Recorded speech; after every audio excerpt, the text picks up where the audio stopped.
Hello everyone, welcome to Geek Battle. There's going to be stuff to talk about today, I am sure. Not exactly sure what, but we'll find out after the intro.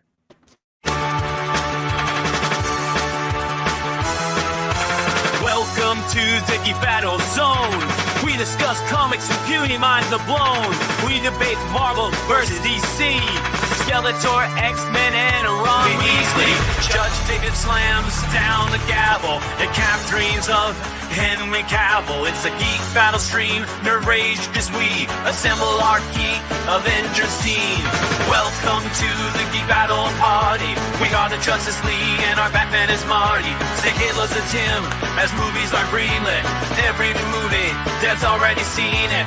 Xbox, Star Wars, and Star Riders. He-Man, Star Trek, and David loves spiders. We battle as Morrow, and Disney loves Blink. And we try to crown the Geek of the Week. It's the Geek Battle Show. Welcome to the Geek Battleground, where we use the Force and the One Ring is found. Cap is wrong about Resident Evil 6, and everyone watch out, cause oh shit is big. Gerald and Tim and Diz will try to win at the Geek Battle quiz. David and Dave will confuse their crew as they dive in the TARDIS of Doctor Who.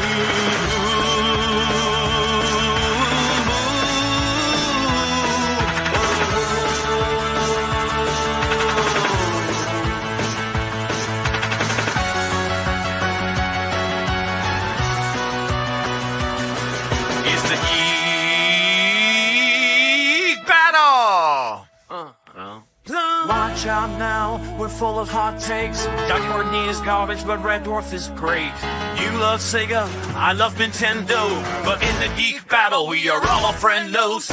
Oh, it's a Geek Battle show. Oh, the Geek Battle show. It's a Teenage Mutant Ninja Geek Battle show.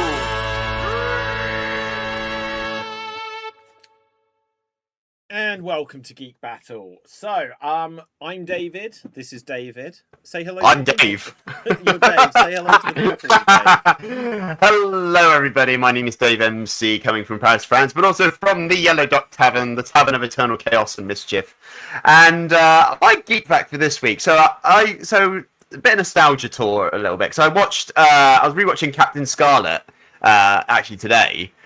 And I thought to myself, well, the Jerry Anderson sort of things, you know, the whole puppet stuff that he did. Yeah. I always thought I had a theory as a kid that it's all contained in one universe, and it's actually been confirmed that it is actually everything Jerry Anderson did is all in one universe, so it is all connected. Thunderbirds. What else is there? There's Joe 90, Fireball XL5, Stingray, Thunderbirds, and then Captain Scarlet. Oh. Stingray was a good one. Yeah, do you know what? Like, I never fully got into those when I was, like, young enough for them to be a thing. I always found it, like, weird when they'd cut to, like, a close-up of hands, and it would just be, like, a person's hand. Yeah, it'd be a real hand. Yeah. It confused everybody, you know? Yeah. Well, because they do it a lot in the Captain Scarlet stuff. You'll see, like, the black shirts that they wear with the Spectrum logo on it. Yeah. And I think, someone actually made a shirt with the Spectrum logo on it, just so they could do these scenes, and I want one of those shirts. Oh yeah, that's a cool idea. Yeah, wow. But yeah, it's all one universe. It's all in a timeline, and Scarlet is the last of them. Oh wow, how about that? Do you remember? Oh my god! So Jerry Anderson, did he do a live action show called Space Precinct? Do you remember that? I don't think it was Space Precinct. I think you're right. It was a space one. Space 1999. No. Was it Space Precinct? Or maybe it's not Jerry. Are you sure? Space Precinct. Let's see if it is from Jerry Anderson. It is. Check this out. If you haven't seen this, I wonder if this is part of it as well. This show I actually really did like. I really got into it. I never saw that. So, it was a really cool show. Like, they only made it for a short while. 24 episodes, one series. But I remember when it came out, there was, like, toys, there was, like, cereals where it'd, like, give you free things based on it, I think.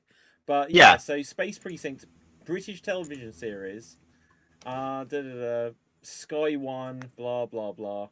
So yeah, American actor. I'm guessing this isn't going to be part of the rest. I'd like to see this again, to be honest. I kind of want to just go investigate it just to say Yeah, I've seen it. yeah, You know what I mean? yeah. Well, because I've never seen Fireball XL5 either, I've and never that was the even one. heard of I think that, I was. Yeah, that one's the other live action one because they had the guy who did the voice acting for Captain Blue in Scarlet. Yeah. He was the lead actor. Wow. Okay, so let's just legacy. What's his shows? Filmmaking. So it's TV shows. Thunderbird, Stingray, Thunderball XL5. Never heard of that. That's crazy. Stingray, Thunderbirds, Captain. Oh, Supercar as well. I see Supercar there. Yeah. Okay. Space. Yeah. So I was right. Space 1999. Yeah. How about that? Terrible. He did so much stuff. It's kind of weird because obviously, look, he's passed away now, but it feels like this stuff shouldn't. There should be more new iterations of it. Because I know that they did do some sort of Thunderbirds thing, which was like CGI or something. Yeah, because they did. That was Thunderbirds I'll Go, and then 2000 and I want to say 2006. I'm probably wrong. They started doing CGI Captain Scarlet, Wow. which went on for about 2 seasons, I think. Yeah. Imagine having one of them. That would just be cool. Having well, his hair's not done up, so Yeah. Right. Well. Anyway. Yeah. That's cool. anyway, yeah. Yeah. Do you know what? Like, it was never something I massively got into, but I don't know. I feel weirdly nostalgic for it, looking at that. So. You see what I mean, though, because I just popped it on the off chance. Just popped into my head one day. I was like, I didn't watch that in a while, so I just stuck it on, and I was just sucked back to my childhood a little bit. Yeah. But I tell you what, like, do you remember Blue Peter? I remember Blue Peter. Do you remember when they showed you how to make like Tracy Island, and it looked damn amazing? Yeah. And it was like, however, like that was probably in Argos and like the toy shops at the time, and it was probably like 40 quid, which nowadays would be £100 easily for Tracy. I wonder how much it is. If I bet Tracy Island. Well, like the whole Tracy Island playset. Yeah, Tracy Island toy. Okay, so it says pre-owned, but it's on Amazon. That's weird. But it says perhaps they just don't sell them anymore. Interactive Tracy Island. No way. Guess how much a modern version is? A modern version. Yeah. Give me a hint. Is it like 3 digits or 2 digits? 3 digits. Oh, it's 3 digits. I would say maybe 120, 140. Oh no, you're way off. What? Yeah. Go on then. Okay. Go on then. It's 189.99. Fuck off! That Really? Yeah, that's on Amazon because, like, you know, I'm surprised actually in a sense that there is one for sale, just because it's not a current thing. So maybe it's just that it's ridiculously inflated. But Yeah. I know, like, if you want like a Castle Grayskull from He-Man, that's like because when I'd go into Game. Do you remember, like, the Game? You know, the shop Game that's basically dead now. Yeah, I remember. If you hadn't been in one in England in the last like 5 years, it basically became a toy shop, and so you go in there, didn't it? Yeah, and you'd be like, where is where's the PlayStation games? And it would just be like Funko Pops everywhere, and there would just be hardly any video games. Well, it's the same here. It's exactly the same here because I've got to get. Luckily, I've got like a video game shop near me. Yeah. And there was another one in like 2 towns over, and it's called Micromania. Yeah. And that's just got an entire it's got the Switch stuff, and then a whole like Switch on one side, PlayStation on the other. Xbox is like in the pens, like in the little basket sort of thing. Yeah. And there's a whole wall just dedicated to Funko Pops. Yeah, it's crazy. Do you know? Oh man, this is proper nostalgia. Like talking about because, okay, growing up in England so you had a GameCube, right? I had a GameCube. I still have my GameCube. So, but if you had it when it was first a thing, right? Yeah. So, do you remember you'd go into HMV or Game, and it would just be like a huge thing, like PlayStation 2, and then it'd be a big thing, Xbox, and you'd be like, where's the GameCube? And it'd be the end of a row, and it'd just be like 7 games. And because I was a massive like Nintendo, not fanboy but supporter, I bought the GameCube first, so I was like, where are the games for my GameCube? Exactly. I was like, I backed the wrong horse here. Well, it was the same for me, especially like because GameCube games were very hard when I went out. Like, this is the time when my parents had bought the games for me. Yeah. And then I actually went out on my own when I was doing college and that, and I actually found a shop that had like a whole section of GameCube games dedicated to it. And it was like the best shop ever. I felt like I was a kid in a toy shop sort of thing. I was like, this is like a whole GameCube area. I fucking love this. And I actually went back to that shop about a year later. So it's like my second year of college. I went back. I saved up like 50 quid so I could buy the collector's edition of The Legend of Zelda. Wow. I was like, I'd love to support like a little game shop that has the game I want, as opposed to, like, not saying there's something wrong with like Xbox and PlayStation and that. They're still good, but there's nothing that can compare to like the nostalgia that is a Nintendo GameCube. Yeah, like, oh my god, let's just be nostalgic for the game. Like, no one else is here, so we can do this. That won't be like, I only have PC, and stuff like that. But like, yeah, the GameCube, when that first came out, that was the first games console, I think I'm correct in saying this, that I bought myself. That was the first one where it's like, I bought it myself. I bought it day one with super... Oh, here comes Dev. I think he's got a GameCube, though, so it's okay. Right. Hello, Dev.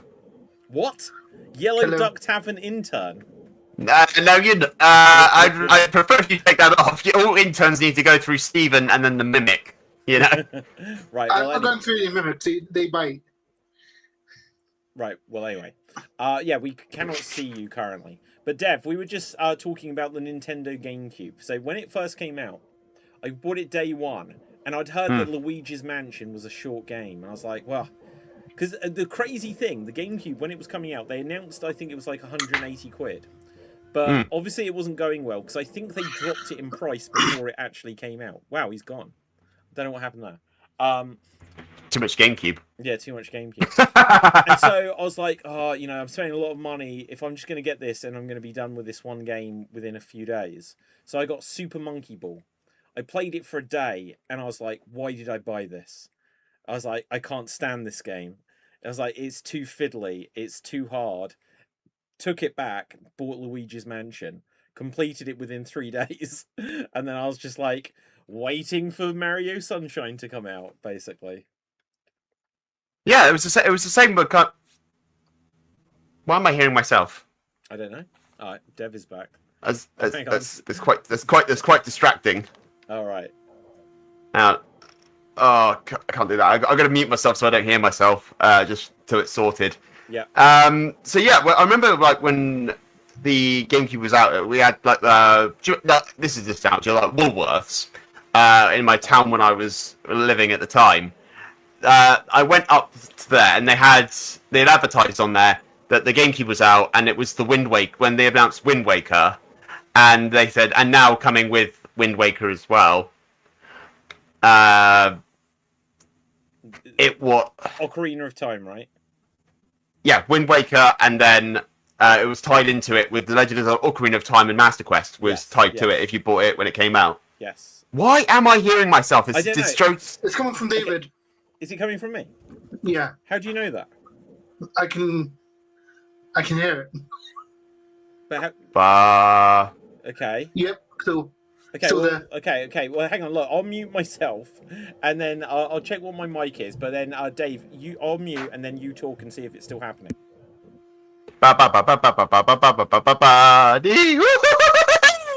Yeah, it's me. It's you. It's you, David. Okay, bear with me. Let me see what my mic situation is that's happening now. So it's my same mic as always. It's my same speaker as always. Reduce background noise. Let's click that. See what happens. Does that change? I can't hear myself, but I can hear Dave, which is weird. Right. Okay. Any difference? No. It's weird. When I speak, I don't hear myself. When Dave speaks, I hear Dave coming from David.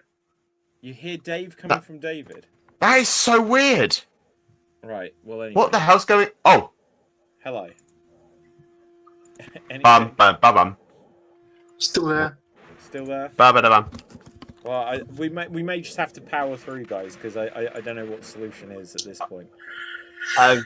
Yeah, maybe. Oh, it's gone now. Okay. No, it's not. No, it's still there.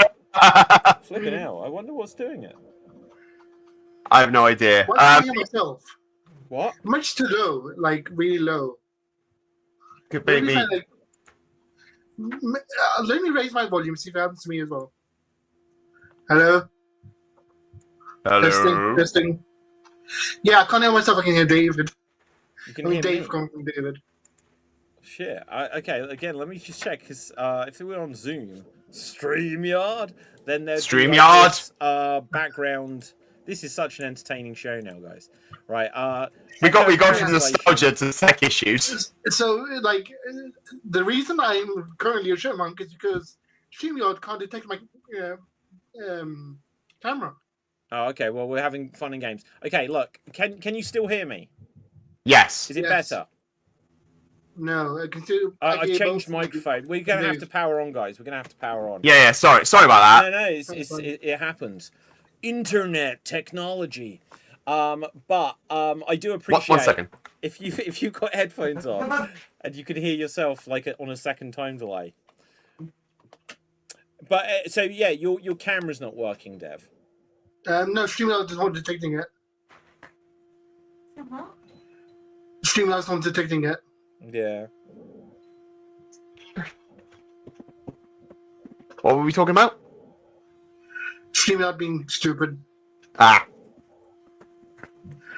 don't know what it is. 'Cause it's not. Audio and my video's not working, so yeah. Like, it could be an output setting on David's end. I don't know. We just have to power on. Like nothing's changed, and I don't have anything else to change. So I'll have a look at my end, see if there's anything I can do. Well, anyway, guys. So I saw a film last night. It was a it was called Ice Cream Man. It was. I saw it at the cinema, and it was one of these mystery films. So it was Scream Unseen at the Odeon, and it was a horror film called Ice Cream Man. And I don't know. It was a really, really bad film. It had the potential to be really good. Apparently, I think it was either produced or directed by Eli Roth, because I looked this up. And the thing about it is that the whole vibe of it was... It had the vibe as if it was a student film. It was almost all the characters in it were like children under 15. Like mostly like about 10, 12-year-olds. And it feels like they were the ones that made it as well. It had got so much shitty acting in it. So I don't know how much they auditioned them. Because there were so many shots where they suddenly had to cut halfway through. Just because like physical actions just seemed like they weren't executed very well. It was like the director... Because it's a horror film. Children eat ice cream. Then the ice cream man is then like the Pied Piper. But mind controls them. And then they go kill all their parents and stuff like this. And there's one of the first scenes of it. A mother wakes up in her bed, and a little Susie is there, or whatever the character is. And she's like, "Are you okay, Susie?" And she's like, "Yeah, but you're not." And then takes a hacksaw and cuts her head off. But when she brings up the hacksaw, look, I've got some chopsticks here. When she brings up the hacksaw to here, she just kind of like goes like that, and it just looks like it doesn't land in the right place. And then it suddenly just cuts, haha, pun intended. It suddenly just cuts to where it's like it just didn't look like it was done cool. They tried to like barricade a door, and they have to cut midway through because you could see that they just haven't got the cables in their hands in a useful position. It's like you needed to do another take, and the whole film is like this, and it's such a shame because my thought is some of it was definitely a lot of it was meant to be comedic. But my biggest thought was, if this was like an episode of Family Guy with the exact same action happening, now I'm not saying it's got enough jokes to be Family Guy, but you would have accepted all of the continuity errors and flaws and the fact that the leaps in logic of why things were happening, you'd have just accepted it if it was animated. But as a live action, it was terrible. I've only got two other major thoughts on it. One is when I started watching it, and it's like the main characters' kids. If you remember, I've spoke about this before. A show called Erie, Indiana. Well, there was another show called Round the Twist, and these were kind of like Goosebumps, right? So these kind of like kids horror shows. If it was like meant to be that vibe, a kids horror show, but with actual horror and swearing and gore in it, then they could have made something really good. Unfortunately, all of the leaps in logic and stuff just meant that it was kind of shitty. And I won't give away the spoiler. Not that it's worth seeing, but it kind of has a nice twist in there at a certain point, and I was like, this was a good idea. Okay, that surprised me. The twist somewhat took me by surprise, and it's just a shame that it felt like one of those film challenges where they're like 24-hour films, where it felt like you'd never have like a film that's 80 minutes long made in a day, but it felt like that quality. What is going on with horror? Like, I feel like there's a huge downgrade in horror as of late. Like, it's like Weapons was all right, but this was just. I'd rather watch the other Ice Cream Man film than this one. Oh, I didn't see. I didn't know there was one. When I tried to look this up, I saw it said 1995 film or something like this. But I assume this isn't a remake or isn't related. No. Because in the original, the guy, I forget the actor's name, but his Ice Cream Man, he kills kids or kills people and puts their body parts in the ice cream, and the kid, like at one point, he puts an eyeball in an ice cream, and a kid just eats it. I like that. Oh wow, that's cool. Wasn't there an ice cream or something that was like that, where it looked like there was an eyeball in it, like a real one? Oh, probably, yeah. I don't know if it was called a screwball. Screwball ice cream. A screwball. Okay, screwball. Screwball ice cream. Okay. Is that it? Yeah, hang on. I found it. It was a screwball. But maybe. Oh, okay. So maybe it didn't have a eyeball in it, but a screwball was kind of like a ball in a cup. So there'd be a ball in it. I'm sure there was one that had got an eyeball variant. Oh, probably like a Halloween version. Yeah, I'm sure. But wow, such nostalgia tonight. It's unbelievable. I know, right? Yeah. Okay. But yeah, I've only heard things about Ice Cream Man, but now that you've said that, it confirms it in my mind that it is a terrible film, and I probably will not go and watch it.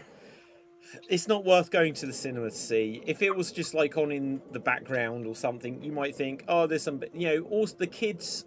Like, just like the blocking, the staging, everything is just like people are just sort of hanging around doing nothing.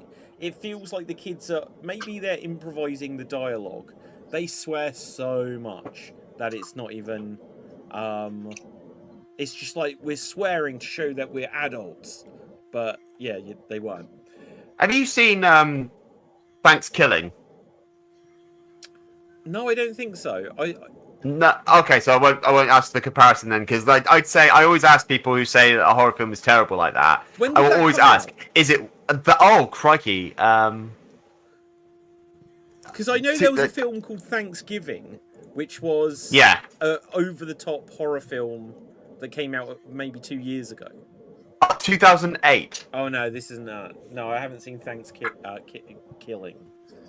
Yeah, independent black comedy slasher about a killer turkey. Oh my god, no, I've not seen that at all.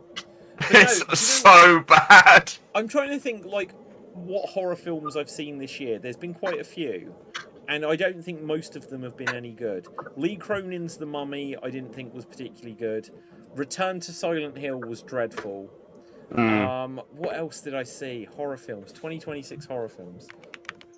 I watched on the horror front. I watched the Pinocchio one, so of the Pooniverse. I watched the Pinocchio one that just came out. Yeah, it was all right. Well, I haven't seen any of them. Are any of them worth watching? What of the Pooniverse? Yeah. I'd say they're good fun. The Bambi one wasn't fantastic. Yeah. You know, because I saw another one with unicorns in it, which was a lot better, if I'm honest. But definitely, like the Winnie the Pooh ones, they're treated as like totally serious horror, but they are a good laugh. And like I said, the Pinocchio one, they definitely have a twist on it. Like Robert Englund's in it. He plays cricket. And his character, surprisingly, wow. He plays Jiminy Cricket, and surprisingly, his character has got the long clawed fingers like Freddy Krueger. That's cool. I'm just going to check. Dev, are you still with us? Yes. Oh, sorry. Because we can't see you, I'm like, jump in whenever you want. I feel like aware of not just taking over. Oh, okay. So Obsession was a good film. that was a good film. It wasn't as good as like the hype made, set my expectation to be. Obsession was good. 28 years later, The Bone Temple was good, but the one that came before it was pretty it was pretty rubbish. But The Bone Temple was pretty good. Return to Silent Hill was rubbish. Scream 7 was terrible. Lee Cronin's The Mummy wasn't that good. Obsession pretty good. Evil Dead Burn, it was fine. It wasn't. There just wasn't that much interesting happening in it. Yeah, I did watch it in the end. I thought it was okay. It's a horror film. I don't know what it is at the moment. Just it's the mid of the year, and films are okay. They're not great. They're just okay. Yeah. But Spider-Man was good. It wasn't. I think Spider-Man is actually like breaking all kinds of records. Actually. Yeah, because didn't it just break the 1 million mark, like in its first week? Do you mean billion? Probably, yeah. Yeah. It's like we made it. If I was breaking 1 million in a week, I would be jumping for joy. If I was Sony and Marvel, and I'd be like, uh-oh. But yeah, apparently, oh my god, its budget was 225 million. Its box office so far is $1.55 billion. Wow. It so goes to tell you, though, kind of, it's not rocket science. Give the people what they want, They want Spider-Man doing Spider-Man stuff in a Spider-Man movie. They did that. Way, Dev! And people loved it. Whereas so many of the recent other Marvel films and the DC films in particular, like they just aren't, like I said, for me, and I think I was right when I said that I think Superman got all of the characters wrong and everything. And after I said that, and I was like, and the end, Supergirl turns up and she's a drunk and that. It's like, and I was disgusted a year ago, and then Supergirl came out, and I don't know how well it did. I think it's kind of flopped. Supergirl. Yeah, I believe it did flop. And that's a shame, because I don't want like it to all. Oh my god, budget 170 to 186 million, box office 1.2. Oh, sorry, not 1.2. 126 million. So it's literally done about 10% of what Spider-Man has done. Yeah, because Spider-Man, despite its flaws, it respects the character. Yeah. And I don't know whether they're trying to go, oh, but it's more realistic if Supergirl is a drunk after the destruction of Krypton. You want to see a hero do heroic shit? Sorry, Dev, go for it. David, quick question. How much did Supergirl make? 126 million on a budget of 186 million. And now Google how much Morbius made. How much what? Morbius. Okay, Morbius. Oh, that's going to be a fun one. Morbius. Yeah, please don't tell me that Morbius did better than Supergirl. Hang on, Supergirl is still technically at the cinema, right? Oh, no way. Morbius made 167.5 million. Wow. How much? Okay, so look, what was so the Eternals was in the pandemic. Eternals that has to have bombed hard as well though, right? No, that made some money. Oh my god, that made $400 million. Yeah. Okay, what about Black Widow? Again, pandemic. Black Widow 2021 film. That's crazy. How was that so long ago? 379 million. Oh my god, is this the biggest flop of a superhero film ever? No, there's one more, I think. The What, Marvels? flopping superhero? Maybe. The Marvels? Captain Marvel made $1 billion. 206 million. Wow, so Supergirl. It's still out the cinema though, to be fair. But something that's always quite fun to do is to go onto my Odeon app. The thing that's crazy is when you if I look up for today, and just look, I'll go onto the next Spider-Man screening, and oh my god, there are 3 seats left in. Oh, you can't see it. Let me turn this light down. So There are 3 worst, seats left in total. And it's the been out worst a week. movie before this was Fantastic. Oh, yeah. How did that do? That's got to have done better than 168. Oh, fantastic for 2025. Wait, that No, only 2016.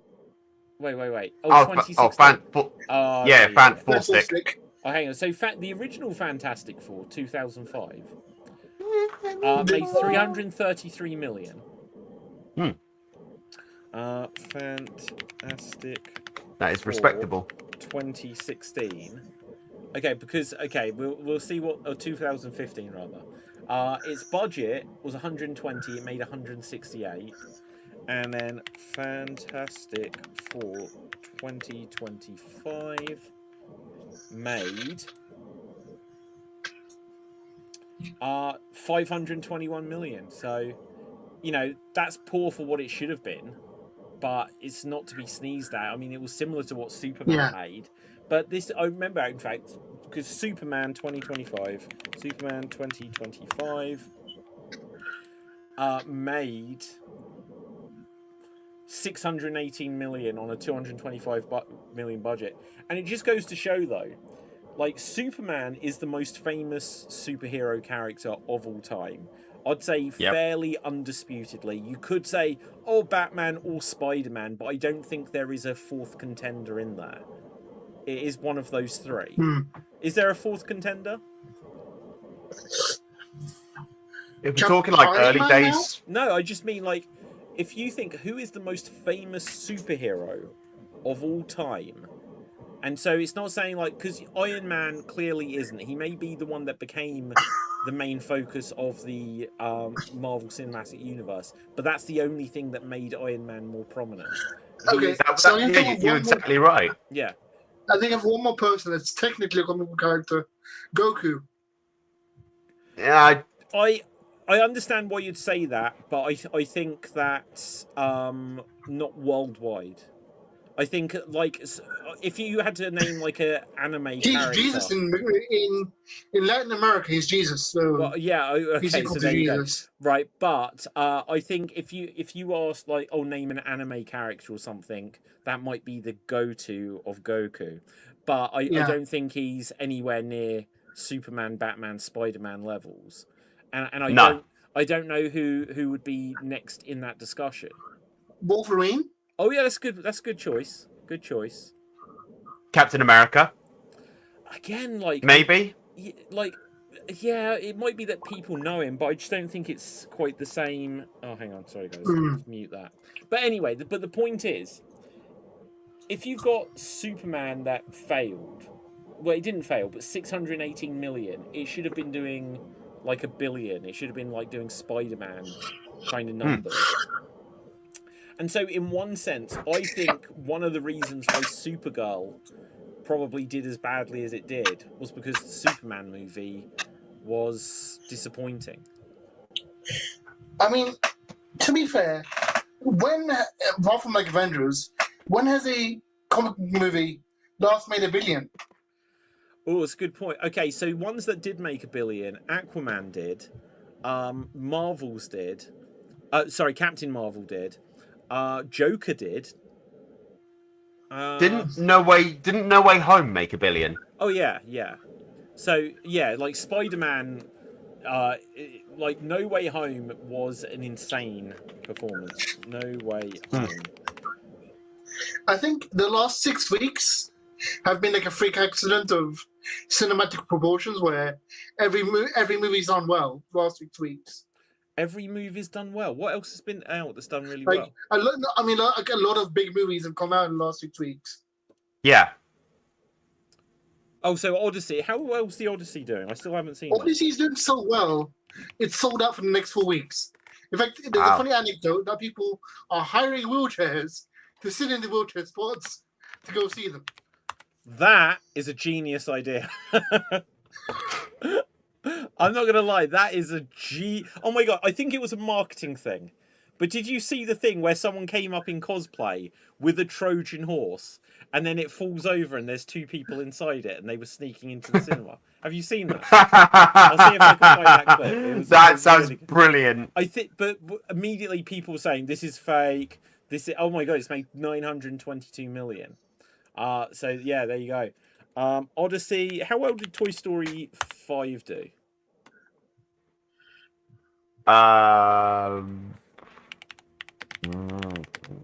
Guys, are we saying that the cinema is back? Yeah. Like 1.068 billion Toy Story 5 made. Yeah. Wow. And it was better than Toy Story 4, but other than that, it was the weakest Toy Story. Then you've got the indie stuff like Backrooms and Obsession. Yeah, Obsession, has that made 500 million yet? The budget was like 330,000, so probably. I thought it was a tiny bit more than that. I'll check. Right, but it's still okay. Budget 750,000, box office 475 million. My God! And do you know what the weird thing is? As I've been saying in recent weeks, I've been watching Smallville, and I finished it. But I was like, well, I've never watched Superman and Lois, and the girl that plays who is it? Like Lana Lang's daughter. Yeah, so Freaky Nikki is. As soon as I started watching Superman and Lois, I was like, I know that girl, right? And it's like it's Freaky Nikki, and then I've seen stuff where. So the weird thing is, she was already in Superman and Lois, and I'm not saying that's like the biggest deal in the world, but she was in Superman and Lois, and then became a streamer because she wasn't getting any jobs. That's what I was going to say. Like I saw this video with her. Obsession. Yeah, this is what I was going to say about her. I'll bring up saying about this. I saw a video of her where she was saying about all of her like Twitch or YouTube streams. Oh, I need to take them down now because I'm entering a new chapter of my career and stuff like that. And I was like, wow, so you were in Superman and Lois for 4 years. And look at that. Her credits, she had Superman. Oh, so film credits, she had nothing between. Oh no, so 2021 to 2024, Superman and Lois. And then she had 2025 Obsession, but that didn't come out until this year. Obviously, that must have just been a tiny release or whatever. But yeah, imagine just being like, well, I better just stream on Twitch, and suddenly you're in like that has to be one of the biggest grossing films ever. It made over 450 times its budget. That's I was gonna say incredible. This has only happened once before with that movie with the Bad Reed Richards and J.K. Simmons, where he played I can't remember. Miles Teller and J.K. Simmons. Tombstone, like when he's the music teacher. Oh, Whiplash. Yeah. What was the budget Miles for Teller that? made very low. Well, what about things like Blair Witch Project? That had to be low. And what's the other one? Open Water. I think that had an incredibly low budget. There's that one that was made. Well, Saw did as well. Saw had a very low budget as well. Yeah. Okay. I'll check all these. Open Water film. Budget 500. Okay, 500,000. Box office 55 million. But that's 2003. So Saw again. That's going to be a similar time frame. Saw.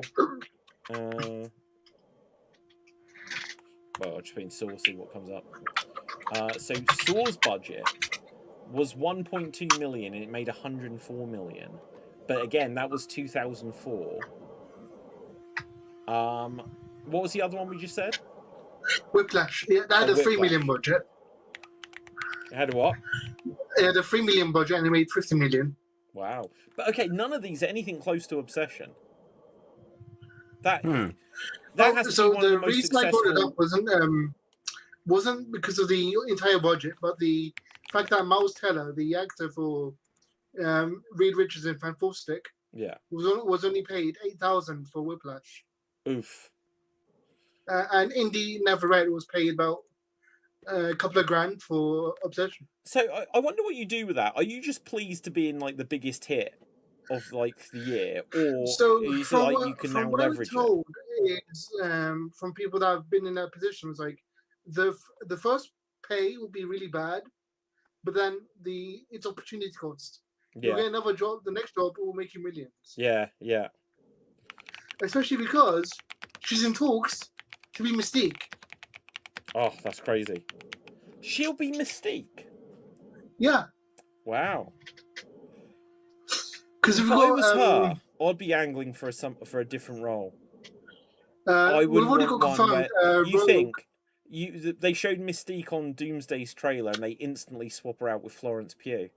I'd be like, one, you ain't making me blue, and two, you ain't swapping me with someone else. I want this screen time myself. Like how pissed off would you be if you're playing like Morph, or like imagine if the MCU said, "Oh, bring in Morph in for the X-Men," and the person that they chose for it has only maybe like 3 minutes of screen time because every other scene that Morph is in is somebody else. Well, yeah. That's how they get Matt Damon in. Have Matt Damon in as Morph. Which is like the Vanisher in Deadpool 2. We know it's Brad Pitt, but he's just not there. Yeah. What other Marvel characters? Because there's so many X-Men ones, I'm sure. But are there who else is left that she could be angling for? Anyone. There's so many. But to fit her casting. What would the options be? Psylocke. Yeah, Psylocke. Kitty Pryde, maybe? Yeah. So, again, do you know what though? Mystique is more iconic. Jubilee. No, Jubilee. Could she? Rogue. Rogue's been taken. Who's Rogue? Rogue was hold on, let me just double check. Because they've cast out three. They've cast 3 of them. Wow.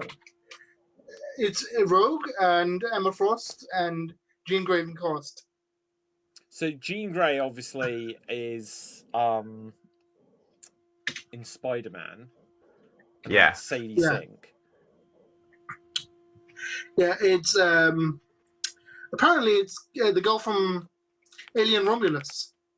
Oh, I can't remember that film. Kaylee Spaney or someone. Huh. And Emma Frost is Samara Weaving. Yeah. Okay. Do you know, that's a good choice. Here's the thing, right? So I've just put in like female Marvel superheroes. Conceivably, they could start to do some multiverse stuff, and they could bring in a new Black Widow. I don't know that she's right for that role. We've got Pew Pew though, haven't we? Yeah. Well, but it's like saying Ironheart is Iron Man. She's not. Yeah, exactly. Like Florence Pugh is playing a Black Widow, but she's not the Black Widow. Okay. It's kind of limited actually characters, because you've got Storm, G Grey, Black Widow, Captain Marvel, Scarlet Witch, Kitty Pryde, Emma Frost, X-23, Invisible Woman, Ms. Marvel, Ironheart, Kate Bishop. Obviously, they've got this Cassie Lang. Okay, well, if she can get Mystique, that is probably the most iconic. Yeah. But you'll just be like, you're just blue forever. Here's a good question. Yeah.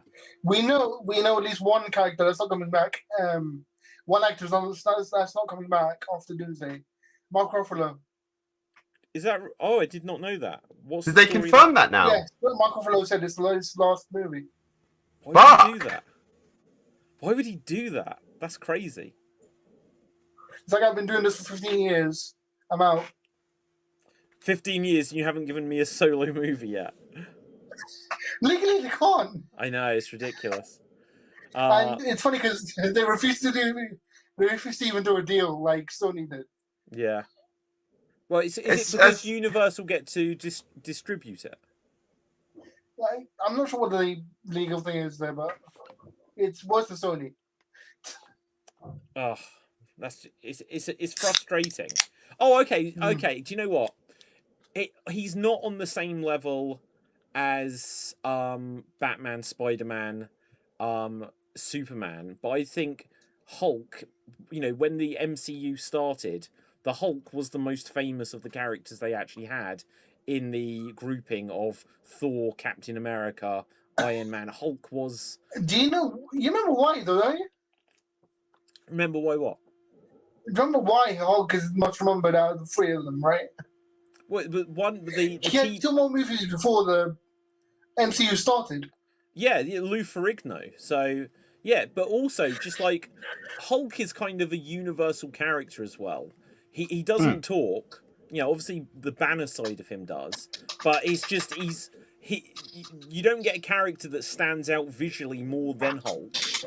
And all you need to do is just watch him do Hulk stuff. Yeah. So I would say Hulk. If Hulk had had a good run of MCU movies, then I'd say probably Hulk would be up there as well. But he's just had to be a bit player in his own franchise.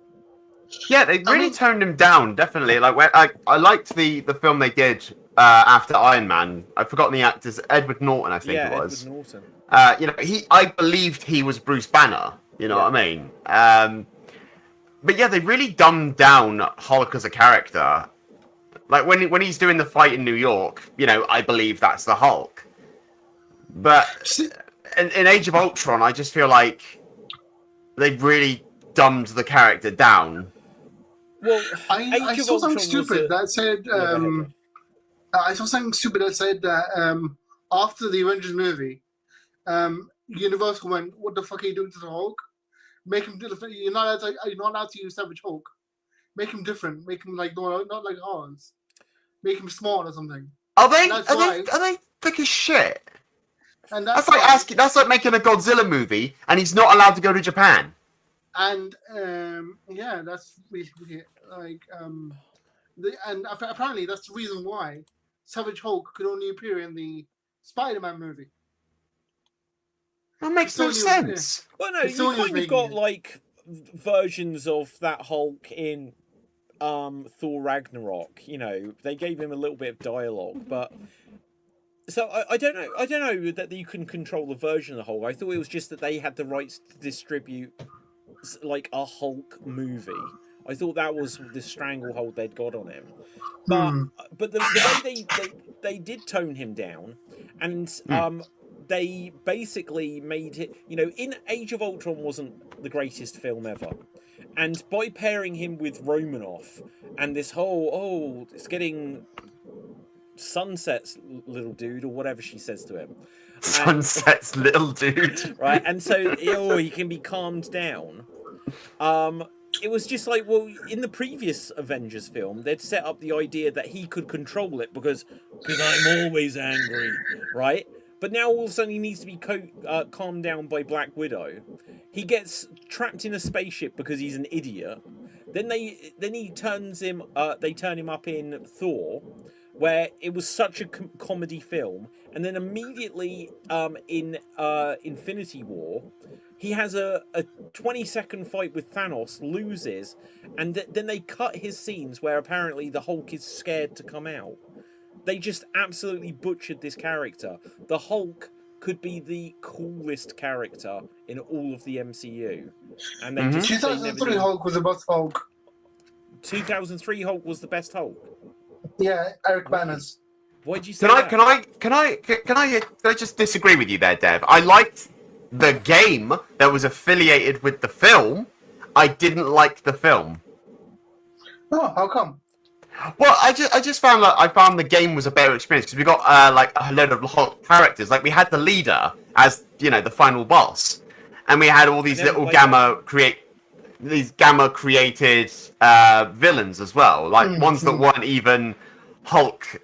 I don't know if they were in the comics, but I know they were the gamma created creatures. Yeah. And I found that the plot of that so much more enjoyable. Like the Hulk was weaker because he had his powers taken away, as opposed to I'm the Hulk and I talk in a monotone throughout the entire film.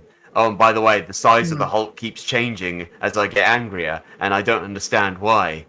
Are you bored of my monotone yet?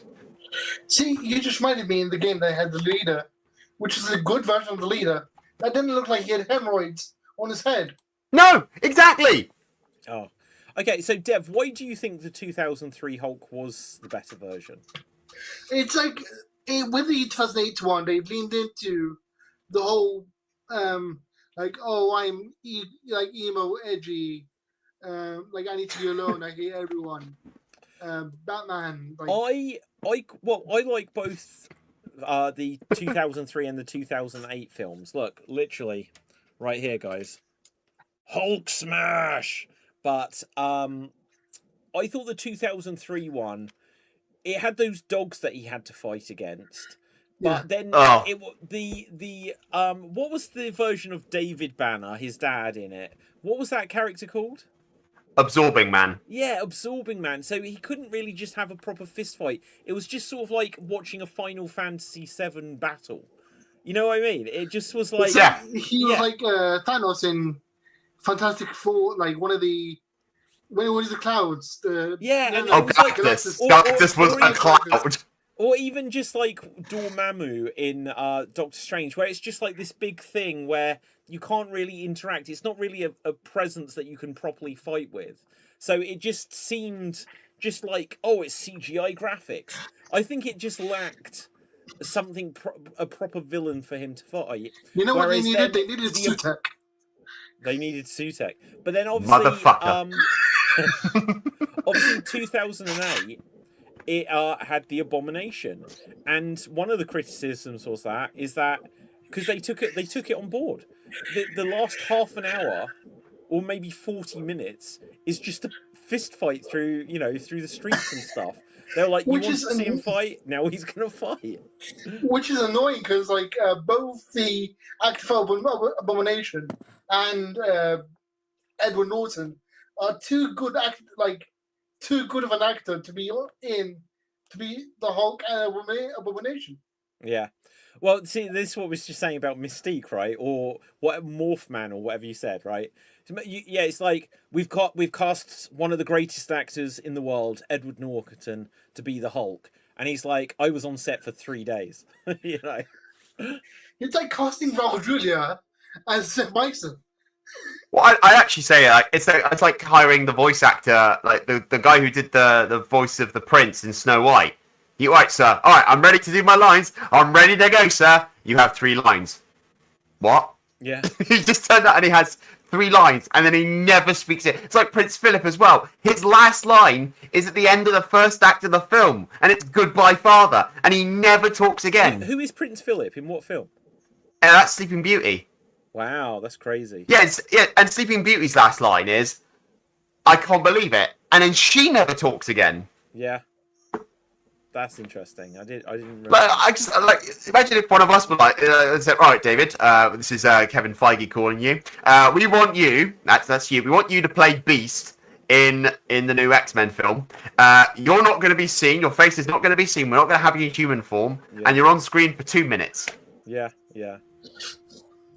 Although saying that, Daniel Craig was in Star Wars for like 2 seconds as a stormtrooper.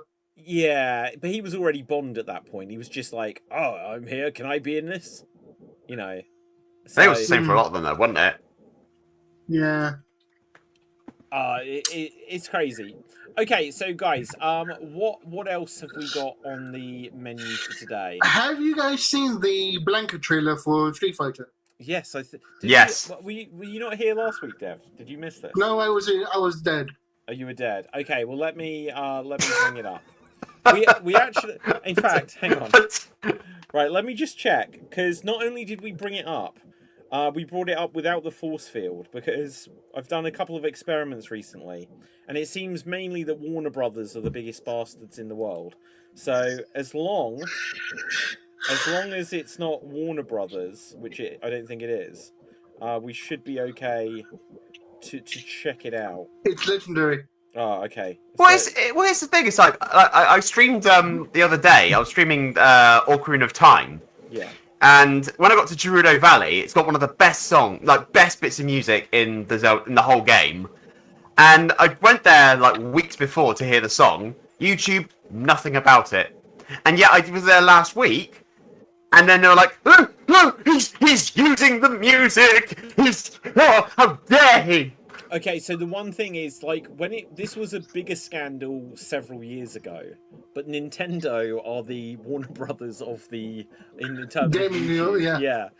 In that they were like, no, you're showing our IP, and people were like, yeah, but look at all the advertising you're getting from streamers actually choosing to buy your games and then show them off.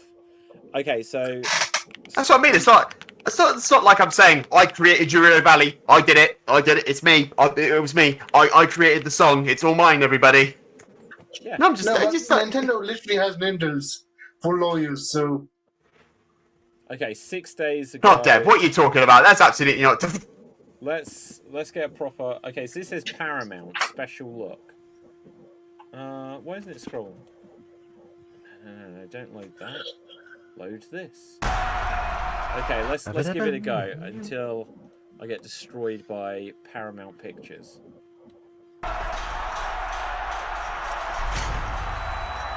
Ryu, I know what you're capable of. It's the least believable thing in Street Fighter that Ryu would be in prison. I wonder what the story for how that happened is. It's funny that happened twice. Yeah, I was going to say, doesn't he get arrested in the first movie? Yes. Yeah. How? Oh, in the first movie though, they the main two Street Fighter characters, Ryu and Ken, in the first movie are just like these little sidekick. They're like having Timon and Pumbaa.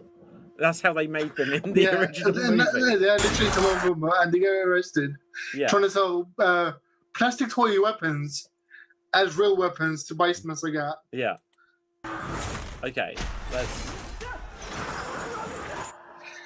What's really funny is during this scene, they have a lot of pro Street Fighter players as the prisoners. Why does he have a beard? Is that in any of the games? No. So that's just because it's Jason Momoa. That's just Jason Momoa, I think. Yeah. But it's all CGI. CG beard. Do we really need them to CGI someone else's facial hair from DC Universe? Kame. Ha! You know what? It looks fun, but the CGI looks terrible. It's meant to. Oh, it looks so bad. It's She-Hulk levels of bad. I think it's Scorpion King levels of bad. Oh, I wouldn't go that far. Why is it taking him so long to do that move? So in the animated movie, it took them long to do it for the first time as well. Yeah, but Dev, when it's animated form, it's for dramatic effect. It's like Dragon Ball. It takes 6 episodes to charge one fucking key blast. Well, all I'm saying is, like, on the actual video game, if it was taking this long, like, Sagat would have, like, Tiger uppercutted me to death during the time it would have taken for this one fireball. Tiger! I'll say this, the moves that Blanca does are all moves you can do in the game. That is so bad!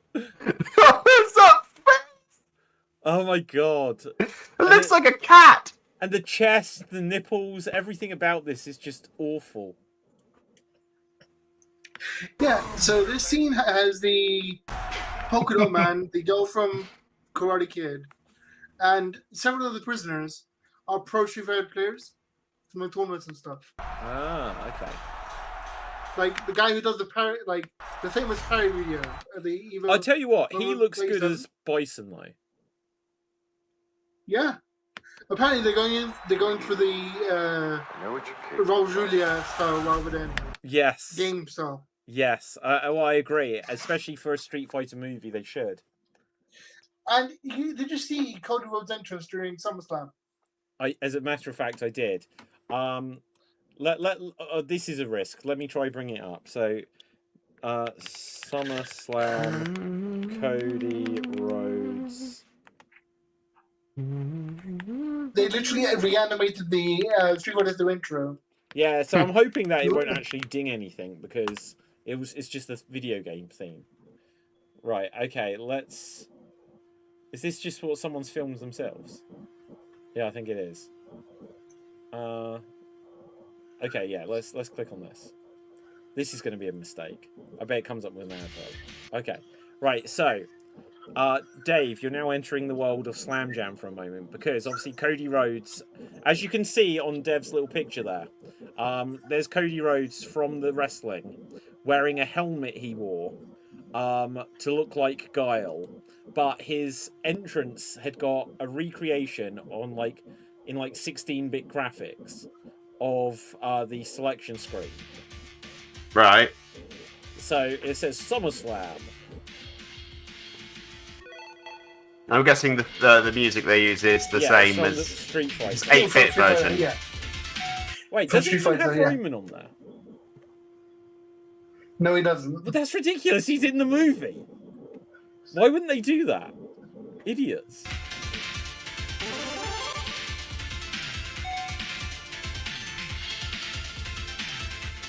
But look, they've gone full Street Fighter 2. Yep. They're not even a 10. Oh, Yeah. wait, what the hell is this? Someone That's has your made- first question? Hang on, so this isn't... This bit is from SummerSlam, but what we're about to see is not. Watch this. Huh. Do What is your this? best. Oh, it's the final Oh, animation. I can't play that. Living Colour. Hang on, I need to mute that. I can't play Living Colour. Oh my god, I want this video game. Oh, so what? it's someone called Mugen that has custom characters Oh, that's that can insane. be added to your fighting game. And someone added Guile and CM Punk. Wow. What? And what's this game called? It's a system called Mugen. Oh wow, I'm gonna look that up later. But yeah, they should make that. They should make that game. Yeah. So okay, so that's Street Fighter. Anyone seen anything else? Any trailers? Anything we need to check out? Super Trooper 3 comes out next in 2 days. Yeah. I'm not sure if that's in cinemas or digitally or not. I'll be honest, I haven't seen 1 or 2, so you have to fill me in entirely on why I should be excited. It's a parody of Park Rangers and stuff. It's a Or like it's Officer a Dibble. mockery of No, what was the- Officer Dibble? yeah, Was that like, Top Cat? What's the Park Ranger in? Ranger Smith. In Yogi Bear? Yeah. His name's Ranger Smith. I wouldn't remember that in a Yes, million years. he's played by Reverse Flash from the Flash TV show, Wow. and JD's brother from Scrubs. Yeah. So all you can imagine now is Reverse Flash as a park ranger going back in time and then changing the timeline so Yogi Bear just disappears out of existence. Or like Flashpoint with Yogi Bear. And somehow Justin Timberlake is Boo Boo. Oh god, you imagine that. It's like, oh, where's Boo? Like, who's Boo Boo? I'm trying to think, isn't there something coming out? So they made a parody poster for Acme vs. Coyote with Spider-Man, Interesting. because it's coming out at the end of the month. And Acme vs. Coyote is now parodying existing movie posters to promote the movie. Ah. Wow. But that's finally coming out at the end of the month. What's coming out? Acme vs. Coyote. I hope that does really well at the box office, because then they might be like, oh, perhaps we should put out Batgirl. That's gone. That's deleted. It can't actually no have shred got, of it. someone must have it. We've Nah, been it's- searching for it's years. just It's gone. gone. Wait, hang on. Gone we- into obscurity, lost to the void. In oblivion. They rescued Crypto, but they couldn't rescue Batgirl. So the deleted Crypto movie is online, I don't even remember. but Batgirl isn't. Oh yeah, but like Warner Brothers must have it in a vault somewhere. No, they legally couldn't have it because of No, I don't tax think. reasons. I don't think that it was that they can't release it. You know. No. Like literally, no. With this one, normally they keep a copy of it. This one, they had to destroy it all because the director tried to leak it. Oh, I don't think it's actually destroyed though. They've got it somewhere in a vault. This will come out. Surely it's Because just several people gone. in production tried to leak it. And they admitted it. That's why they had to wipe all of it. Yeah, I'm dubious. I think it's just that they. I don't think it's gone forever like that. God, why isn't this working? AI sucks. Speaking of AI, I just saw about our favourite film in the world, Ice Cream Man, and apparently it's been controversial because they used AI in the movie. I'll be honest, I don't care. I like AI. Like in most cases. Oh, I'm sorry. Are these the same people that say the same thing about Megan? Is that Megan? Oh, it's AI in the movie. Well, yeah, it's about AI in a machine. You idiot. I didn't know there was. Look, literally, I think it's a tool. I like AI personally. You can I use it like Jarvis. But do you know what? You can use any tool for good or for bad. You know. I use for evil. Well, that's what Law and Order has taught me. Yeah. Okay, guys. Well, is there anything else, or are we going to? Yeah, I just realised Resident Evil might be going up head to head with Endgame Encore. Resident Evil's not going to do well anyway. I don't think it has any of the fans' support. No. I wonder what the budget is, but look, this Zach Kreger, he said like early on, it's like, oh yeah, this is going to be faithful to the games. And now he's have to be like, well, I took some liberties. It's a movie and stuff like that. It's like, well, you didn't use any of the characters. You're now backpedaling on what you've said here. It's meant to be quite a short film. It sounds like it will just be people are going to say, why was this called Resident Evil? That's what I think they're going to say. Because it's got, apart from the virus aspect, there's not really much that ties it together. Apart from the subtle mention of Raccoon City. Well, yeah, exactly. It's like, oh, and they show that when he opens a drawer and there's like the bullets or whatever, it might be the same design. It's like, okay, so you put in some references like this. But if it's not going to add anything to Resident Evil, people want an adaptation of Resident Evil. The game series, and it's just like, well, great, you've now called this one Resident Evil. There was already a film 20 years ago called Resident Evil. Neither of them stuck to the story of the game. It'd be like if you made it's like, oh yeah, we've got the rights to Harry Potter and we're just going to set it in an American high school. It's just like, well, why did you get the rights to that original thing? Yeah, it's almost like they made a TV show about, I don't know, for example, Tolkien's world, and they somehow fuck it up. Yeah, ugh. Oh, when is Rings of Power back? That's not that far away, is it? I think that's next week. You're the only person that's ever asked the question. You're the only person that's ever asked that question. Sorry? What? You're the only person that's ever asked that question. What, when is Rings of Nobody Power wants back? it back. Yeah, okay. Nobody wants it back. Season 3. Oh no, it's not out till November 11th, 2026. And Can we according just, to this, put that in the same place that Batgirl's in? According to this, they're putting out 4 episodes on November 11th, 2 episodes on November 18th, and 2 episodes on November 25th. Why are they even bothering if they're just going to rush it all out? Like, so no hype around it. By the time people are talking about it, which they won't, it'll be gone. Well, you know what? I'm going to give it some credit where it's due. When they showed the ring wraiths and they showed the Witch King, I genuinely went back on the trailer and took a double take of it because he actually looks good. Is this the new trailer? This is the new trailer, yeah. Okay, the wraiths look okay. I haven't seen this. Rings of Power Who makes this? It's Amazon, right? I wonder if they're going. Yes. I'm just tempting too much fate now. I'm like, yeah, I can show things and we can react. Rings of Power. Season 3 trailer. I have not seen this. Let's check it out. I was going to talk about. Okay, so yeah, let's check this out. Okay, so here we are. Now is the mighty come. The Dark Lord is on the Who was she dancing with? Cellarborn. Oh, okay. One reign to rule.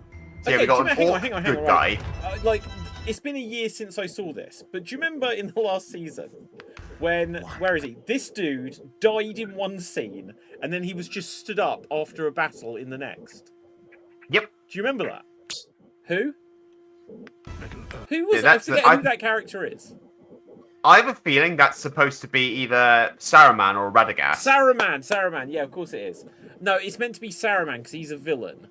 And no, he was basically the evil equivalent to Gandalf. But again, they've screwed it up. Gandalf and the other wizards did not arrive until the Third Age. I know.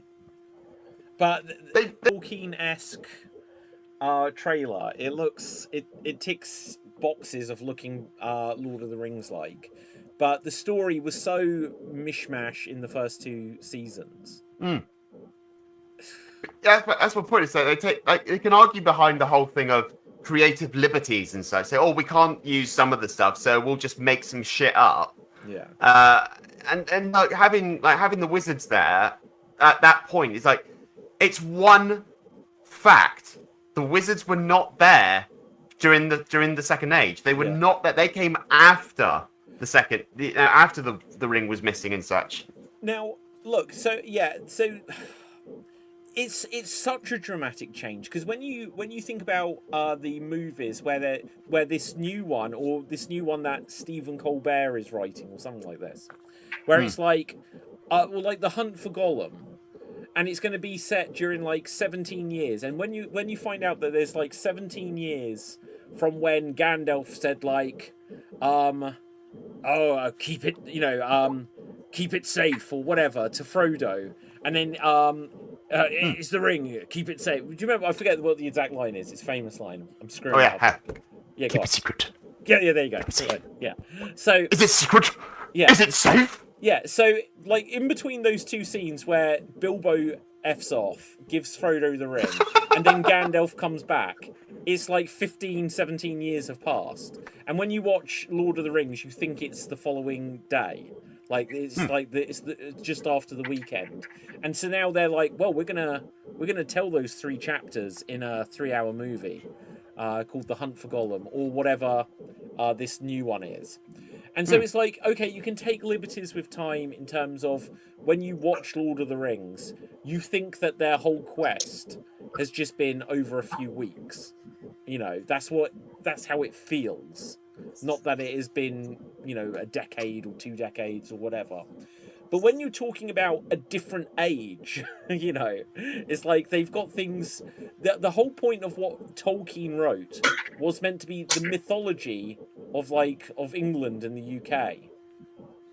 And it's meant to be, he basically wrote the history from the creation where there was no sun and moon and it was just 2 trees, all the way through to the world from going flat to becoming round and all this stuff. And they're like, well, that's stuff that happened, 2,000 years earlier. Let's just slot it in now. And it's just like, it's telling the story wrong. Exactly. And showing... Sauron has gone, the actor for him, I think he's gone Master Chief and Mandalorian levels of shit. In that, we have to show the actor's face. We have to show his face. We can't have him in the armor, which he's most notorious for wearing. It's like, why? Why would you not put Sauron in the armor that he fucking wears? We got the crown. We got the crown. The very idea, though, that not only did they show his face, but they tried to make it like a reveal, in season 1 that wait, Halbrand, which is a name which they invented, is the love interest of Galadriel, and just so at the end it can reveal, I have a new name, it is Sauron. It's like, what? You've put him in a love story with Galadriel. No, but okay, so you two can't really complain about that because, oh, by the way, my name was Face of Bo. The Face of Bo? That's what they did in Doctor Who. What do you That mean? was fine because they didn't lean into it. That was just like take a little line and it's gone. Wait, what's wrong with the Face of Bo? How was that similar? Like, it seems like a throwaway line. It's like, oh, by the way, I'm this important character. No, but Yeah, but in the context of the story, that's a linear timeline. That's all from the Face from of this Bo thing. from Doctor Who's perspective. It goes like that with fixed established history, like Lord of the Rings. That has a fixed history in its own line. Yeah, but there's also a difference when you've got like you meet the Face of Bo with maybe even Christopher Eccleston, right? Yeah, and then two seasons later, Captain Jack's just they called me the Face of Bo. It's just like the Face of Bo isn't an important character. When you get the second Dark Lord and the main villain of the entire Tolkien universe, and you put him in a love story with Galadriel, when there shouldn't have been these characters meeting up and crossing over like this at all. It's just like you've done this just so that you can kind of lean into sort of Twilight fantasy where just like teenage girls can be like, oh, Halbrand. It's like, isn't he dashing? It's like, why did you do this? I would say that it's okay to do something like that with Sauron because he was a shapeshifter. He was a deceiver. Having Halbrand as a throwaway character, fine. Get rid of the love triangle thing because we don't need that. Second series, it's a different actor playing him in his elven form and learning from Celebrimbor how to make the rings. Third series, which is the final one, have him in his fucking armor. Yeah. Or, well, look, I don't know what, because obviously this is completely separate to Peter Jackson's Lord of the Rings. I don't know what they've got the rights to be able to do this. Where did they get the rights from? They had to have got them from the Tolkien estate. Yeah. So, why did I think it was they got the rights to anything before the Lord of the Rings. They weren't not necessarily the Silmarillion and such like that. Okay, so what did? Because wasn't it that they were doing this with the intent of doing it, like doing Rings of Power and then doing a series afterwards, which was going to be Lord of the Rings? Well, they still could in theory, but they've invested so much into it. And obviously, this is why we're now getting the Hunt for Gollum and stuff like this. It's because they're doing like Spider-Man, where they're like, we need to, and this is why we've got the War of the Rohirrim, just to keep hold of the rights and to maintain these as much as they can. But okay, if they got the rights, oh man, AI just sucks.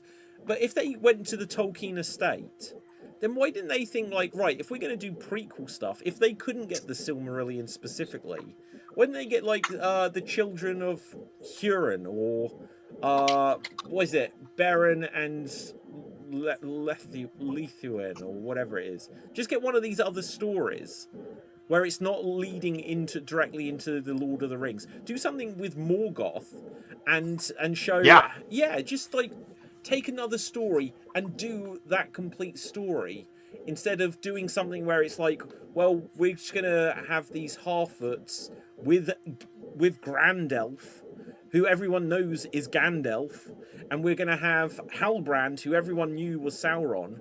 It's like they're big reveals at the end of each season. People knew immediately. And for the purpose of having these reveals, we got like two whole seasons of Gandalf just being like, oh, what's going on? It's like, why did we just have this gimped character who shouldn't be there anyway, just so you can have someone must have just sat and said, well, what was if they think he's a grand elf? And he'll be like, "Oh, I'm going to change my name slightly. I'll call myself Gandalf."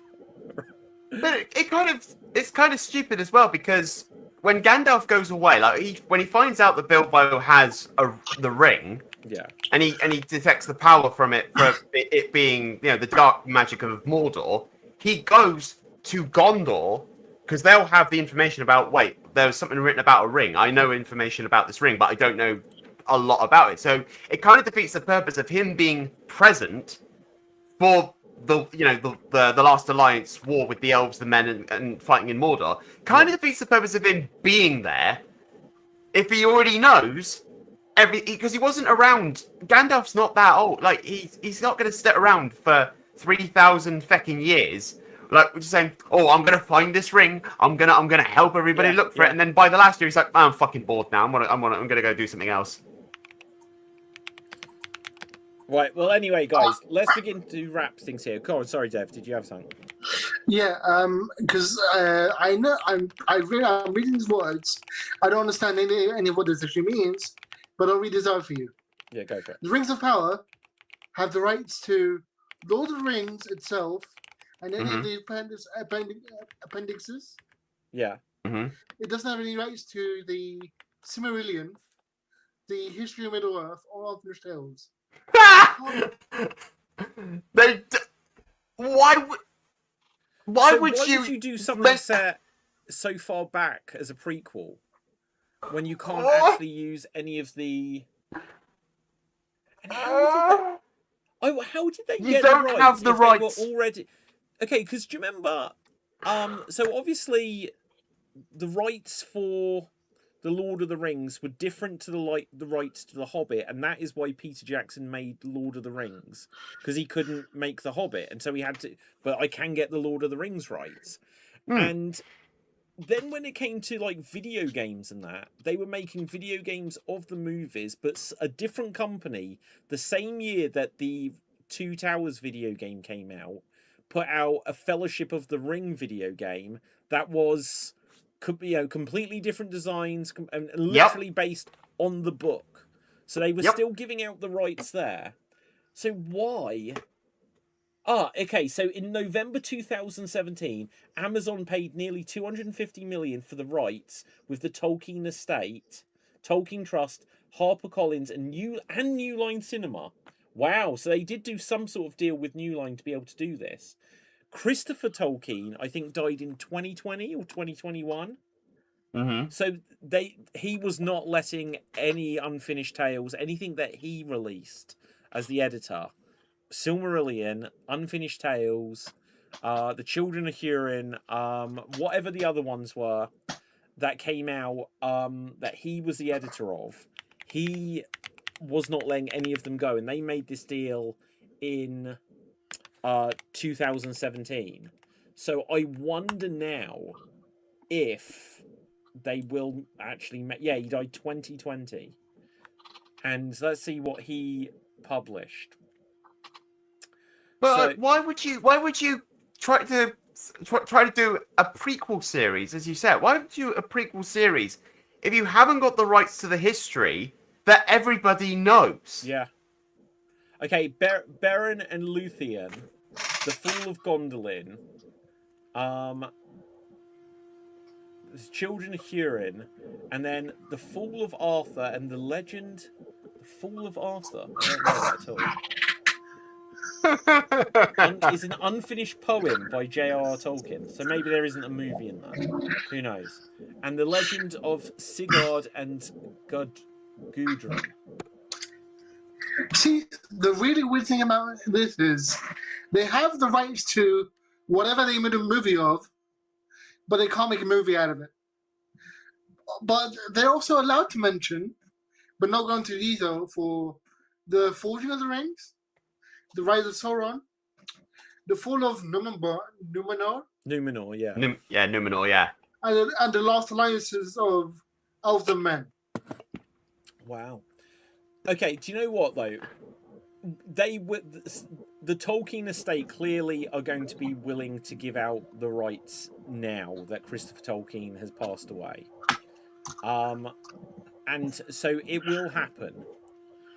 the thing I would love, if anyone's going to do some bastardized thing where it doesn't follow things the most, in the Unfinished Tales, there is the information and the fragments of what would have been the sequel to The Lord of the Rings. And it would have been Aragorn's like son or grandson, but basically the reason he kind of abandoned it is because the end of The Lord of the Rings is that, well, this was the end of the elves, you know, the hobbits disappeared, and it was just, you just basically got men, and it wasn't as interesting to him, and he never finished it. Find some way to develop that if you're going to do something that's wild, because you literally then cannot break the, well, actually, I don't remember the full details of it because it's a long time since I heard it. I think there is a letter or something where J.R.R. Tolkien did write how the world of Middle-earth comes to an end. And it's something to do with the return of Morgoth and the destruction of the Silmarils, where a new world or universe gets created in the process. And I think like the guy that made the Silmarils comes back and delivers the final blow to Morgoth or something like this. But in doing this, he destroys them, it destroys the world, and a new one is created. There are stories which won't mess up what's happened in the past, won't contradict, where they could use more creative license and liberties, but they need to get the rights to them, I suppose. Yeah, it's here. So you're right. So it's letter 256, the letters of J.R.R. Tolkien. Yeah. Called the new abandoned the new shadow, set roughly 100 years into the Fourth Age, during the reign of Aragorn's son Eldarion. Wow.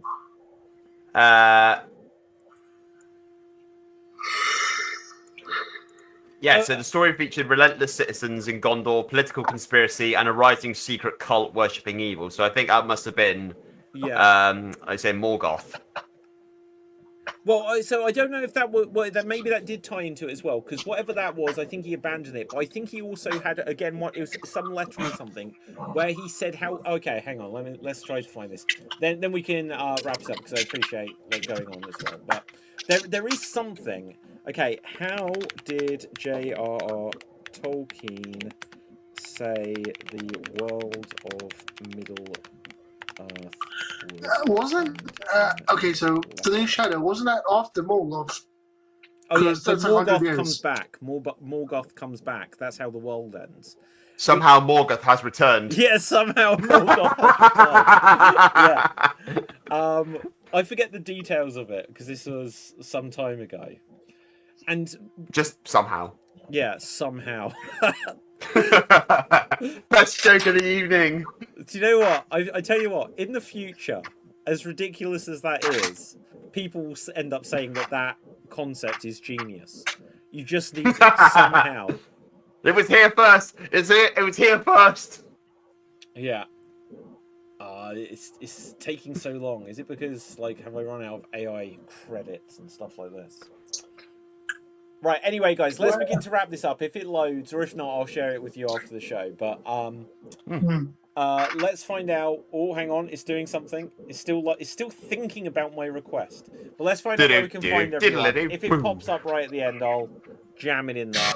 But Dev, where can the people find you, and what's your geeky recommendation of the week? You can find me on ChatGPT, and you can find my geeky recommendation is X-Men 97. Today's episode was good. Oh, I need to watch that. Thank you. Okay, hang on, hold that thought. I've got a result. In letter 131, J.R.R. Tolkien described the end of his legendarium as culminating in a vision of the world breaking and remaking. He wrote that the Silmarillion ends with a vision of the end of the world, its breaking and remaking, and the recovery of the Silmaril and the light before the sun, so these are these trees, after a final battle which owes, I suppose, more to the Norse vision of Ragnarok than to anything else, though it is not much like it. This refers to the prophesized last battle often called the Daggoroth or Second Prophecy of Mondos in earlier drafts. In those conceptions, Morgoth would somehow return for a final confrontation. After his defeat, the world would be broken and remade. The three Silmarils recovered from air, earth, and sea, and their light used, with Feanor's, that's the character I was trying to think of, involvement in some versions, to rekindle the two trees, restoring a pure light from before the sun and the moon. I think you see these trees in the beginning of the Rings of Power, don't you? Possibly. I think at the very beginning, when they've got like little girl Galadriel, she's near these trees. Tolkien later largely abandoned or left open the detailed prophecy of Mandos. Blah blah blah blah blah. But the broad idea of an eventual end, breaking / remaking, and recovery of the primal light remained part of how he summarized the overall mythology in the letter.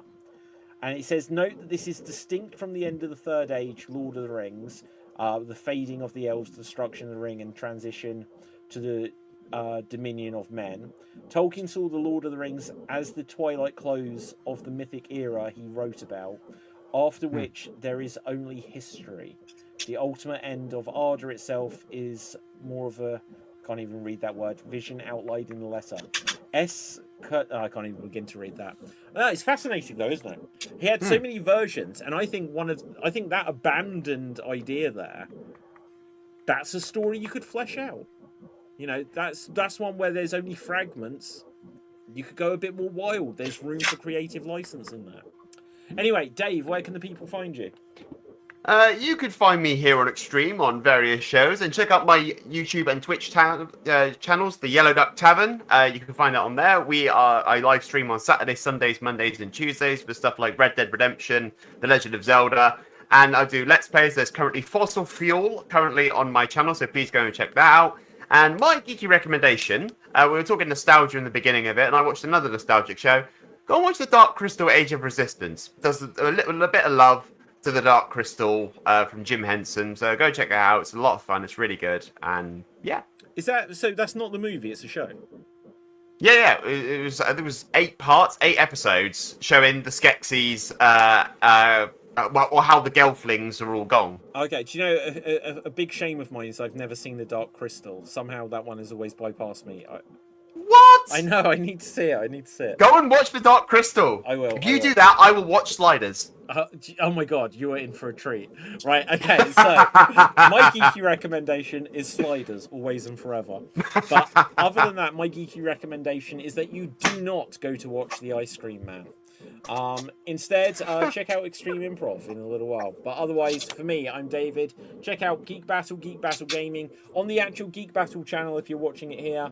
I've just got a bunch of my shorts that I've scheduled to go up now. So you'll hear random, like, shorts of musings of mine about different geeky topics and things. So check those out, smash that subscribe.